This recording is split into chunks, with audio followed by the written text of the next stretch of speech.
Երեք բուն բարեկենդանի օրը ԱՄՆ հայ մասոնները Վռամ Մարտիրոսյանի գլխավորությամբ դարձյալ Սուրբ եւ անմահ պատարագի ժամանակ հավաքվել էին ԱՄՆ արևմտյան թեմի Սրբոց Ղևոնդիաց առաջնորդանիստ եկեղեցու բակում։ Նրանց այս հավաքն ամենևին էլ խաղաղ բնույթ չէր կրում։ Սուրբ պատարագի ժամանակ ձեռքներին պաստառներ նրանք եկեղեցին պաշտպանելու պատճառաբանությամբ վանկարկում էին Կտրիչ Ներսիսյանի անունը եւ արտաբերում ատելություն տարածող եւ վիրավորական խոսքեր ուղղված արևմտյան թեմի առաջնորդ գերաշնորհ arczepiskopos Հովնան Տերտերյանի եւ Հայաստանի Հանրապետության կառավարության հասցեին։ Բանը հասավ նրան, որ Կտրիչ Ներսիսյանին ագրեսիվ եղանակով աջակցելու համար հավաքված հայ մասոնները ծեծկռտուքի բռնվեցին եկեղեցու պահակային ծառայության պետի հետ։ Հարց է առաջանում. արդյոք Կտրիչ Ներսիսյանին աջակցող հավաքի մասնակիցները չէին գիտակցում, որ գտնվում են եկեղեցու տարածքում եւ որ պատարագը դեռ չի ավարտվել, թե այնուամենայնիվ պատարագը խանգարելու դիտավորություն կար։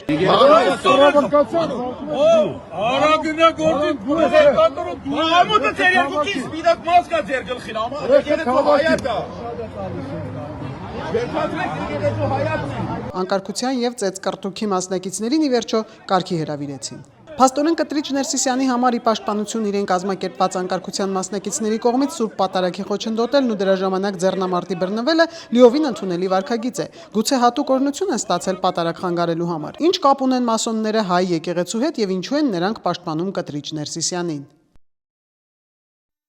Հավանիչ տեսանյութը եւ բաժանորդագրվիչ նորությունները բաց չթողնելու համար։